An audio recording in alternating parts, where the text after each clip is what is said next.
সমস্যা? ঠিক আছে ঠিক আছে, আপনি যে বিচার দেবেন আমি সেই বিচারটা মেনে নেব, আমার কোনো দোষ নেই, কোনো আপত্তি নেই। ও বাদশা, আপনি যে বিচার করে দেবেন আমি আল্লাহর ওলি জুরায়েদ সেই বিচারটাই মেনে নেব। তবে আপনার কাছে আমার একটা দাবি, আমাকে একটাবার আমার মায়ের কাছে যেতে দিতে হবে। একটু জোরে হবে না সুবহানাল্লাহ? আমাকে একটাবার আমার মায়ের কাছে যেতে দিতে হবে, আমি মায়ের কাছে যাব। আহা, মা কি জিনিস, মায়ের কাছে যাব। ঠিক আছে যাও, আমি এক্ষুনি চলে আসবো। আল্লাহর ওলি জুরায়েদ রহমাতুল্লাহ আলাইহি টুকটুক টুকটুক করে চলে গেলেন আম্মার কাছে। মায়ের কাছে গিয়ে মাকে ডাক দিলেন, ও আম্মা জান, আমি আপনার ছেলে জুরায়েদ এসেছি মা। ও মা, আমি জুরায়েদ আজকে দিনে যে ধরা পড়ে গিয়েছি, আজকে দিনে যে ধরা পড়ে গিয়েছি মা, আপনি আমাকে বদদুয়া দিয়েছিলেন, বাবা ছেলে জুরায়েদ তুই ঘরে দরওয়াজা খুললি না, আমি তোর মা তোর জন্য বদদুয়া দিয়ে দিলাম। আল্লাহ জানো অচিরে তোর আমলনামাতে একটা জেনার অপবাদ লিখে দেয় মা। বাদশার দরবারে ধরা পড়ে গিয়েছি, তবে মা আপনার কাছে আমার একটা কথা ছিল। মা বলে, ছেলে কি কথা, একটা বার বলো না বলো না। ওই সময় আল্লাহর ওলি জুরায়েদ রহমাতুল্লাহ আলাইহি ওই সময় বলেছিলেন, ও আম্মা জাগান, আমি আল্লাহর ওলি জুরায়েদ আমাকে যখন ডেকেছিলেন ছেলে গে ঘরে দরওয়াজাটা খোল বাবা, আমি দরওয়াজা খুললাম না। দ্বিতীয়বার ডেকেছিলেন, দরওয়াজা খুললাম না। তৃতীয়বার ডেকেছিলেন, দরওয়াজা খুলিনি বলে বদদুয়া দিয়েছিলেন। ও মা, আমি আল্লাহর ওলি জুরায়েদ ওই সময় ঘরেতে দরওয়াজা বন্ধ রেখে আল্লাহর ইবাদতে মশগুল ছিলাম। আর একটু জোরে হবে না? মা, আপনি আমাকে বারবার ডেকেছিলেন, কিন্তু আমি ডাকে সাড়া দিতে পারিনি। কেন জানেন মা? আপনি যখন ডেকেছিলেন আমি তখন ঘরের দরজা জানলা বন্ধ করে আল্লাহর ইবাদতে মশগুল, নামাজেতে মশগুল। জোরে বলুন না সুবহানাল্লাহ। মা, আপনি বুঝতে না পেরে আমার জন্য বদদুয়া দিয়েছেন। আহা, মা ওই সময় ছেলেকে বলেন, ও বাবা জুরায়েদ, আমি তোমার মা, তোমার জন্য দোয়া করে দিলাম আল্লাহ পাক যেন অচিরে জিনার খাতা থেকে তোমার নামটা কেটে দেয়। আর একটু জোরে হবে না? মা দোয়া করেছে, জিনার অপবাদ লেগে গেছে, আবার মা দোয়া করছে। যা বাবা ছেলে, আমি তোর মা, তোর জন্য দোয়া করে দিচ্ছি, আল্লাহ পাক অচিরে এই মুহূর্তে জেনার অপবাদ থেকে তোর নামটা কেটে দেবে। মাকে চিনলাম না খোকা, মা কি জিনিস। আহা, আল্লাহর ওলি জুরায়েদ রহমাতুল্লাহ আলাইহি টুকটক টুকটক করে এই সময় বাদশার কাছে চলে গেলেন। ও বাদশা নামদার, আপনি যে বিচার করবেন ওই বিচারটা মেনে নেব, তবে যে বাচ্চাটা আমার বাচ্চা বলছে ওই বাচ্চাটাকে আমার সম্মুখে নিয়ে আসে। 3 দিনের বাচ্চা হবে, 3 দিন হয়েছে, ওই 3 দিনের বাচ্চাটাকে সামলে একটা চৌকি রেখে ওই চৌকির উপরে বাচ্চাটাকে রাখা হলো। আল্লাহর ওলি জুরায়েদ রহমাতুল্লাহ আলাইহি ওই সময় বললেন, ও বাদশা নামদার, আমি ওর বাপ কিনা, আমি ওর আব্বা কিনা ওই 3 দিনের বাচ্চা বলবে ও কার সন্তান। ওই সময় সবাই গোল করে ঘিরে দাঁড়িয়ে আছে। 3 দিনের বাচ্চা কি করে জাবানটা খোলে, কি করে কথা বলে। আল্লাহর ওলি জুরায়েদ রহমাতুল্লাহ আলাইহি ওই 3 দিনের বাচ্চার সম্মুখ সম্মুখে দাঁড়িয়ে এক বাক্যে একটা কথা জিজ্ঞাসা করলেন, ওই সোনার মানিক, নয়নে তারাগা, একটা বার বল তোর বাপটাকে আমি আল্লাহর ওলি জুরায়েজ না অন্য কেউ? ওই 3 দিনের বাচ্চা জবান থেকে জবানটা খুলে গেল আল্লাহর হুকুমে। ওই 3 দিনের বাচ্চার জবান থেকে আওয়াজ আসে, ও বাচ্চা নন্দান, ও বাচ্চা আমার আব্বা জান আল্লাহর ওলি জুরায়েজ নয়, আমার আব্বা জান আল্লাহর ওলি জুরায়েজ নয়। আমার মা জঙ্গলে গিয়েছিল কাঠ কাটতে, কাঠ নিয়ে আসতে। ওই জঙ্গলের এক রাখালের সাথে আমার মা জেনা করেছে।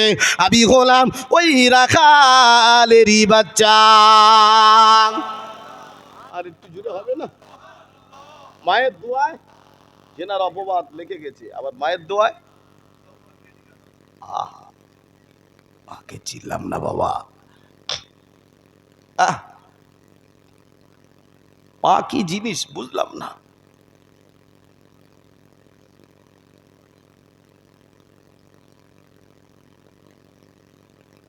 ও কাবিলপুরের জওয়ানেরা, সারা রাত জেগে জেগে যদি ওয়াজ শুনি আমরা, আমল যদি না করি কোনো লাভ হবে নাকি?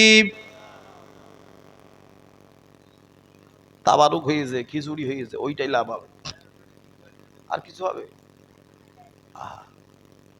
কিন্তু এত ওয়াজ হচ্ছে, পরিবর্তনের হার বাড়তেছে না কেন? ওই ভয় নেই।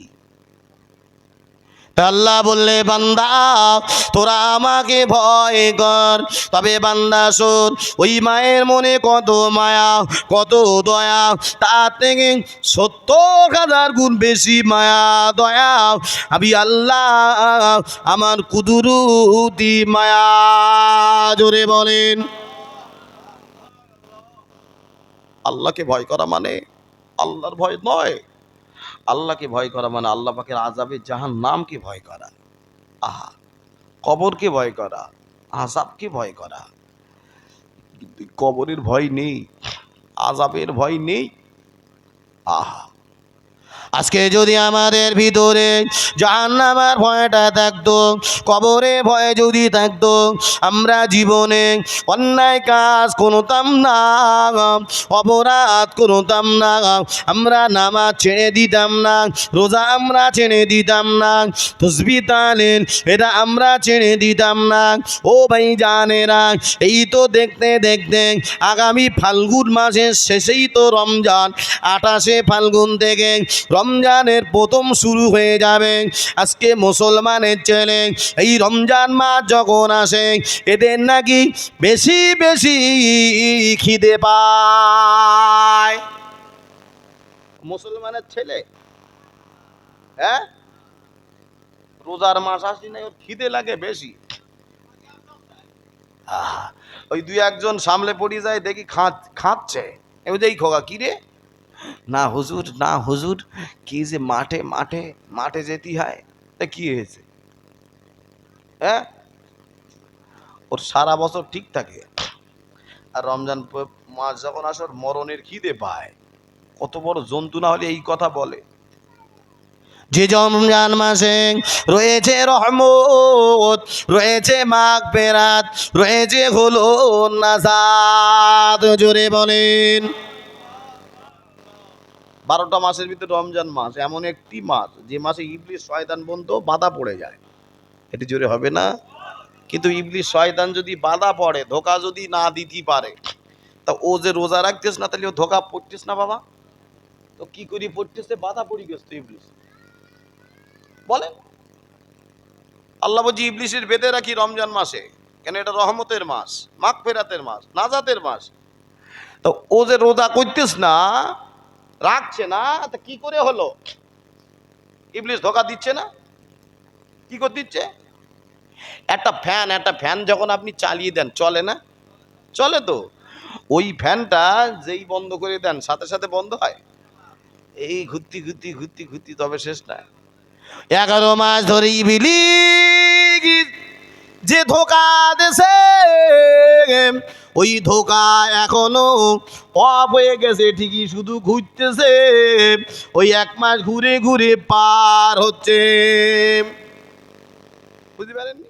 11 মাস ধরে যে ধোকা মেরিয়েছে ইবলিশ, ওই পাকা সুইচ অফ করতেছেন ঘরে, তারপর বন্ধ হয়, ওই সেই অফটাই চলতেছে, এখনো চলছে। হতি হতি হতি রমজান শেষ হয়ে যাচ্ছে, আবার আবার ধরতেছে শালা। আবার 2-1 জন বলে একটা না রাখলি কিরাম লাগে, ঈদের ময়দানে যাবো কি করে। হ্যাঁ, তাই 87 কদরটা রাখে। ওই দিনে মসজিদে ইফতারের মাহফিল, উরে বাবা, সারা মাস রাখিনি, আর কদরের দিনে মসজিদে জায়গা দেওয়া যাচ্ছে না। ইমাম সাহেব মনে করতে যাক, মনে হয় তারাবির টাকা এবার একটু বেশি হবে।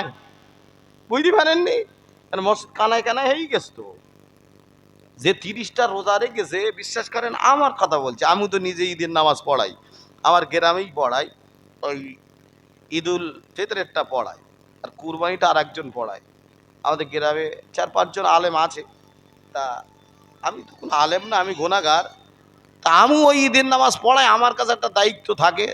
আর একজন আছে মাওলানা সাহেব, মুফতি সাহেব, সেও পড়ায় কুরবানি ঈদের দিনে। আর ইমাম সাহেব তো আছেই, সে জুমা পড়ায়, আরগুলো সব পড়ায়। তা ঈদের নামাজে যখন যাবো, একটু আগে বক্তব্য যখন দিতে হয় না, এখন দেব, সেই সময় ওই সামনের কাতারে দেখতেছি, খোদা, এর সারা রমজানে দেখা যায়নি। একদম যে রোজা রেখেছে ও কাতারের সামনে নেই, সে পিছনে। আর যে রাখিনি, চোখি শর্মা, নতুন জামা, কানে তুলো আতর, সামনে সে বুঝে বলে, হারা খোকা কোথায় ছিলি এতদিন? বলছে না, আজকে সব এখানে পাপ মোচন করিয়ে যাব। চিন্তা করতে পারছেন? আহা, কি রোজা রাখতে চাও না? রোজার মাস এমন একটি মাস, ইফতারেরই সওদা নিয়ে আসল ভাড়ায় রমজান, ভোরের আগে নিয়ত বাঁধো, ভুল করো না মুসলমান। রোজাদারে 2টি খুশি, রোজাদারে 2টি খুশি, একটি হলো ইফতারি, অপরটি হবে খোদার দিদার রোজ হাসরের প্রান্তরে। জোরে বলেন। রোজাদারে কটা খুশি বাবা? 2টি। একটি হলো ইফতারি, আর অপরটি খোদার দিদার। আহা, আর এই রমজান মাসটা আমরা বেকার ভাবে কাটাই, রোজা রাখতে চাই না। অনেক যুবক ভাইয়েরা আছে, বেশিরভাগ যুবক ভাইয়েরা রোজা করে না। ইস, আল্লাহ নিজে বলেছেন রোজা ফরজ করেছি। এই রমজান শরীফের মাসে কেউ যদি একটা রোজা রাখে, আল্লাহ পাক ওই বান্দা বান্দির আমলনামা দেন 10টা রোজা রাখার সওয়াব লিখে দেন। একটু ঝেড়ে দেন, একটু মন খুলে বলেন, রমজান মাসে কেউ যদি একটা রোজা রাখে, কটা রোজা রাখার সওয়াব? 10টা। তাহলে বলেন তো 30টা রাখলে কটা হবে? 300। আহা,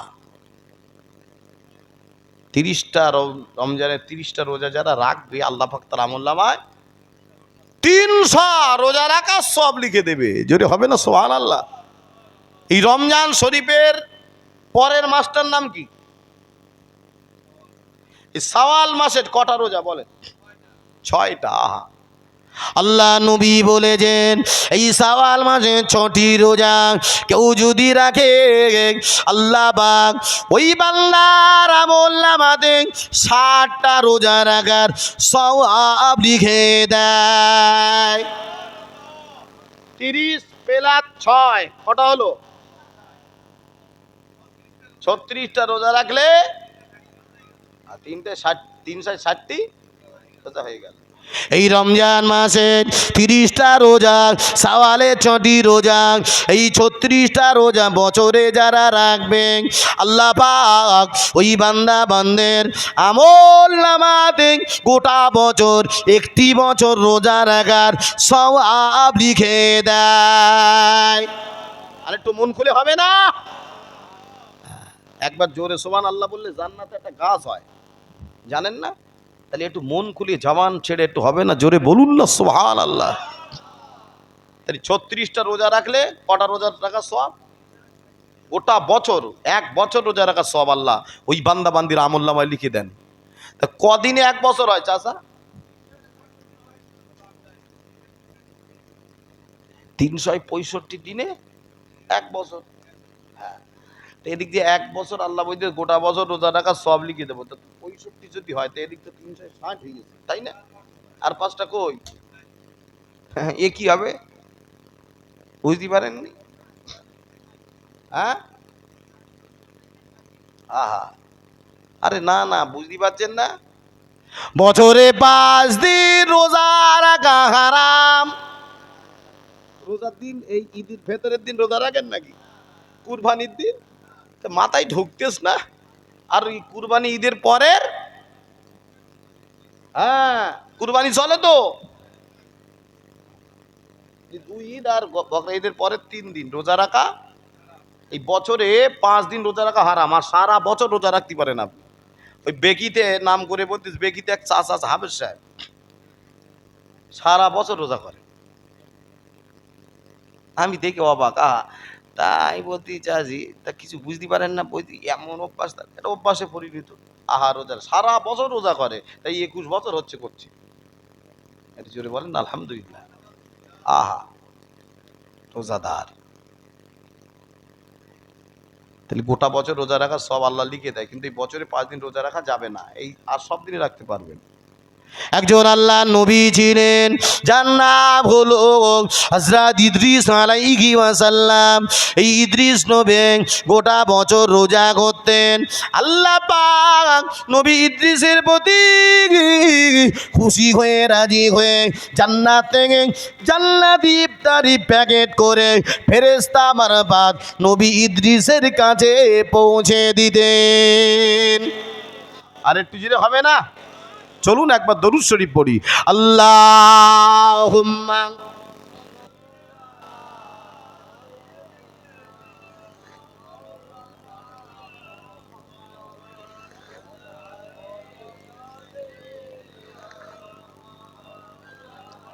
বাবা, দরুদ শরীফে কোনো অ্যালার্জি আছে নাকি?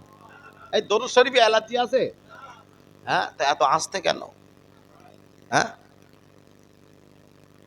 নবীর একজন আশেক উম্মাদ প্রতিদিন নবীর শানে দরুদ পড়ে ঘুমায়। ইমাম গাজ্জালী হুজুর লিখেছেন যে এই দরুদ পড়ে ঘুমায়, ও স্বপ্নে কি দেখে জানেন? যে আল্লাহ রসুল ওর দিকে চেয়ে রয়েছে। তো আসতে বলেন, কি পাবলিক, আসতে বললি জোরে হয়, জোরে বললে আসতে হয়, একটু মন খুলে হবে না সুবহানাল্লাহ? ও স্বপ্নে যোগে কি দেখে? যে আল্লাহ রসুল ওর দিকে চেয়ে রয়েছে। কে লিখছে? ইমাম গাজ্জালী হুজুর লিখছে। ওই উম্মাত 1 দিন 2 দিন 3 দিন দরুদ না পড়ে ঘুমিয়ে গেছে। যেই ঘুমিয়েছে এবার স্বপ্নে দেখছে আল্লাহ রসুল ওর দিক দিয়ে মুখটা ঘুরিয়ে নিয়েছে। নবী ওর দিকে আর তাকায় না, অন্যদিকে ঘুরে ফেলেছে। ও বারবার ডাকছে স্বপ্নে যোগে, ইয়া রাসূলুল্লাহ। আহা, কেননা যে ব্যক্তি স্বপ্নে যোগে আল্লাহ নবীর দিদার পাবে, তার জন্য জাহান্নামের আগুনটা হারাম হয়ে যাবে। আমরা নবীর দিদার চাই না? একটু জোরে বলো, চাই না চাই না? আহা, চাই, সবাই চাই, কিন্তু পাবে কারা? বাবা তাস পেটাচ্ছে, ও বলতেছে আমি নবীর দিদার পাবো, হবে? মতকর বলতে আমি নবীর দিদার চাই, হবে?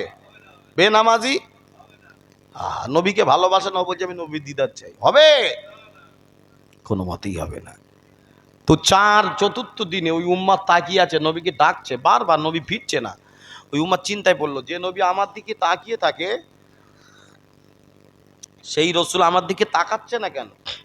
4th দিনে ওই উম্মাদ, হুজুর ইমাম গাজ্জালী হুজুর আবার লিখছেন, 4th দিনে আবার ওই উম্মাদ দরুদ পড়ে ঘুমিয়েছে। যেই দরুদ পড়ে ঘুমিয়েছে, ও এবার স্বপ্নে দেখে আল্লাহ রসুল ওর দিকে আবার চেয়ে রয়েছে। আর একটু জোরে বলুন। চিন্তায় পড়ে গেল, ইয়া রাসূলুল্লাহ, ইয়া হাবিবাল্লাহ, হুজুর আমি যখন দরুদ পড়ে ঘুমাই আপনি আমার দিকে তাকান। হুজুর আমি যখন দরুদ না পড়ে ঘুমাই আপনি আমার দিক থেকে মুখটা ঘুরিয়ে নেন। হুজুর আপনাকে ডাকি আপনি আমার ডাকে সাড়া দেন না, এর কারণটা কি আমি কি জানতে পারি? আল্লাহ নবী বলেছিলেন, ও আমার উম্মাত শুনে নাও, জেনে নাও, আমি রাসূলুল্লাহ তোমাকে জানিয়ে দিলাম যে আমার শানে দরুদ পড়ে আমি নবী ওই উম্মাতকে চিনতে পারি। যে আমার শানে দরুদ পড়ে না আমি নবী ওই উম্মাতকে চিনতে পারি না। নবীর সঙ্গে উম্মাদের পরিচয় দরুদ।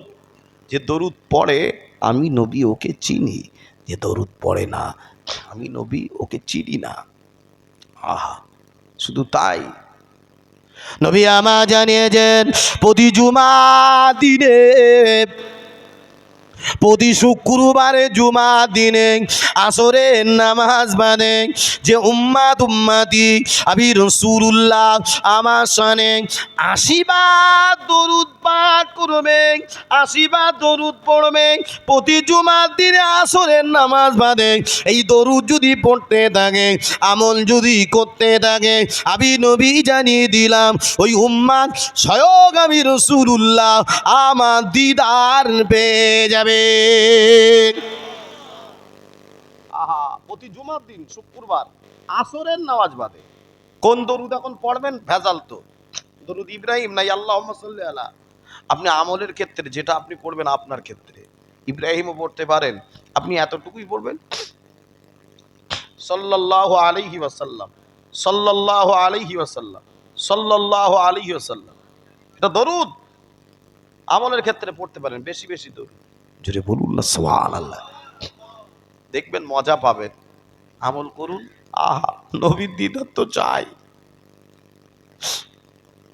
টাকা নাই পয়সা নাই নবীর রওজা যেতে পারবো কি জানি না, তবে যদি নবীর দিদার পেয়ে যায় জীবনটা বড় ধন্য হয়ে যায়। এই উম্মত কি নবীকে ভালোবাসো? আজকে দরুদ পড়ি না। খাজা আজমিরি রহমাতুল্লাহ আলাইহি নবীর মাজারে সালাম দিয়েছেন একবার, দুবার, তিনবার। রসুল রওজা থেকে সালামের জবাব দিচ্ছে, জোরে হবে না সুবহানাল্লাহ। খাজা আজমিরি হুজুর নিজে কানে শুনেছেন। এই কিরানা শেখ বলেন তো উম্মত, আর আমরাও তো নবীর উম্মত, আর তারাও উম্মত। দেখেন খাজা আজমিরি হুজুর বলছে, হুজুর আমি আপনাকে খুব ভালোবাসি, হুজুর আমি আপনাকে খুব মহব্বত করি, ভালোবাসি, আপনার এই রওজার পাশে আমি থাকবো, আমি কোথাও যাব না। আল্লাহ নবী বলেছিলেন, ও মঈনুদ্দিন তুমি যদি আমার মদিনাতে থাকো, আমার দিদা যদি না পাও, সাক্ষাৎ যদি না পাও, তোমার কি থাকতে ভালো লাগবে? ইয়া রাসূলুল্লাহ, ইয়া হাবিবাল্লাহ, হুজুর আপনার পাশে যদি থাকি, রওজার পাশে যদি থাকি, আপনার দিদা যদি না পাই আমার তো ভালো লাগবে না। আল্লাহ নবী বলেছিলেন, মঈনুদ্দিন চলে যাও হিন্দুস্তানের বুকে, আমি নবীর হয়ে কলেমা দাওয়া দিতে থাকো, ইসলাম প্রচার করতে থাকো। যখন আমার দিদারের আশা করবে, সাক্ষাতের আশা করবে, আমি রাসূলুল্লাহ আমার শানে মুহাব্বত একবার দরুদ পাঠ করবে, আমি রাসূলুল্লাহ মদিনা ছেড়ে তোমার সম্মুখে রুহানি আলাতে হাজির হয়ে যাব। আর একটু মন খুলে বলেন, ওখানেও দরুদ। মঈনুদ্দিন যাও, আমি রাসূলুল্লাহ আমার মোহাব্বত একবার দরুদ পাঠ করি, আমি নবী তোমার সম্মুখে হাজির। আমার নবী আজকের এই যে রসুলের মোহাব্বতের জলসা, এই মাহফিলে নবী আসতে পারে না, পারেন না? এই আকীদা আগে ঠিক করতে হবে। কোন নবী? দাদা হুজুরের পীরের নাম কি বলেন তো? সুফি ফাতে আলী ওইসি রহমতুল্লাহ। আল্লাহ নবী একদিন এই সুফি ফাতে আলীকে দিদার দিয়েছিলেন, যদি হবে না সুবহানাল্লাহ। সুফি ফাতে আলী হুজুর খুব খুশি। হুজুর আমি আপনার দিদার পেয়েছি, সাক্ষাৎ পেয়েছি। হুজুর আমি খুব খুশি, আমি যে আপনার সাক্ষাৎ পেয়ে গেছি। আহা, আল্লাহ নবী বলছে, ও সুফি ফাতে আলী, আমি রবি তোমাকে বছরে বছরে একবার করে দিদার দিয়ে যাব। একটু মন খুলে বলেন। সুফি ফাতে আলী ওয়াইসি রহমাতুল্লাহ আলাইহি আল্লাহ নবীকে বললেন, ইয়া রাসূলুল্লাহ কে, ইয়া হাবিবাল্লাহ, হুজুর আমি সুফি ফাতে আলী এতে খুশি না, খুশি না, খুশি না। আল্লাহ নবী বললেন, ও বাবা সুফি ফাতে আলী, আমি রাসূলুল্লাহ তোমার সাথে 6 মাস বাদে বাদে দিদার দেব। হুজুর এতেও খুশি না। 3 মাস অন্তরে দেব। হুজুর এতেও খুশি না। মাসে মাসে দেব। হুজুর এতেও খুশি না। সপ্তাহে সপ্তাহে দেব। হুজুর আমি এতেও খুশি না। আমি রাসূলুল্লাহ তোমার সঙ্গে দিনে দিনে দিদার দিয়ে যাব। হুজুর আমি এতেও খুশি না। আল্লাহ নবী বললেন, ও বাবা সুফি ফাতে আলী, তোমার সঙ্গে ঘন্টায় ঘন্টায় দিদার দেব। হুজুর আমি এতেও খুশি না। আল্লাহ নবী বললেন, ও বাবা সুফি ফাতে আলী, আমি রাসূলুল্লাহ আমার দিদারের আশা যখন করবে, সাক্ষাতের আশা যখন করবে, আমার মোহাব্বতে একটা বার দরুদ পাঠ করবে, আমি রাসূলুল্লাহ মদিনা ছেড়ে তোমার সম্মুখে রুহানি খালাতে হাজির হয়ে যাব। আর একটু জোরে বলো। ওখানেও দরুদ, আর আমরা ওই নবীর উম্মত, দরুদ পড়তে কষ্ট হয় বাবা। হ্যাঁ, নবীর দিদার চাই না, চাই না? কারা কারা চান একটু হাত তোলেন তো, নারাই তাকবীর। তাহলে ওই রসুলের মোহাব্বত একটু ঝেড়ে দরুদ শরীফ পড়েন না। আল্লাহুম্মা সাল্লি আলা সাইয়্যিদিনা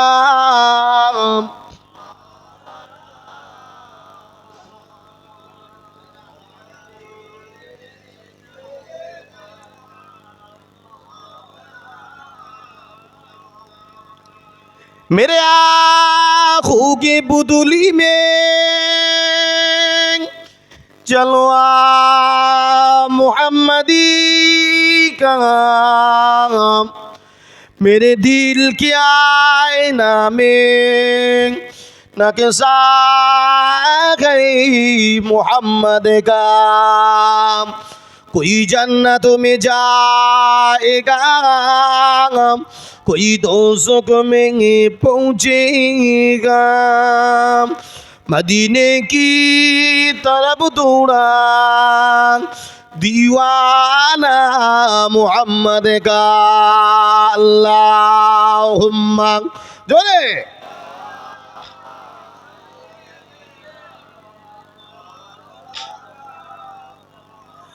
وعلى آل तौहीदी गाना का आलम में बजवा दिया कमली वाले ने, पी पी के पियाले कौसर के लौटेंगे मज़ाजी भर भर के। इन्ना आतैना कल कौसार फरमा दिया कमली वाले ने। दीनो बिलाए मानो बिलाम पढ़ने के लिए कुरान बिलाम। जो खुश देने का था सब कुछ दिलवा दिया कमली वाले ने। बोली ला इलाहा इल्लल्लाह जोरे।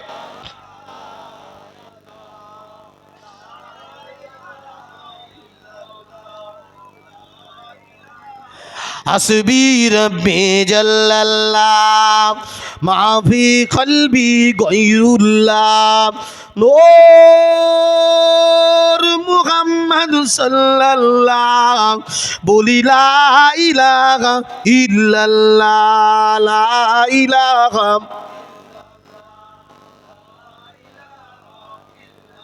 ला ইলাহা ইল্লাল্লাহ মুহাম্মাদুর রাসূলুল্লাহ আল্লাহুম্মা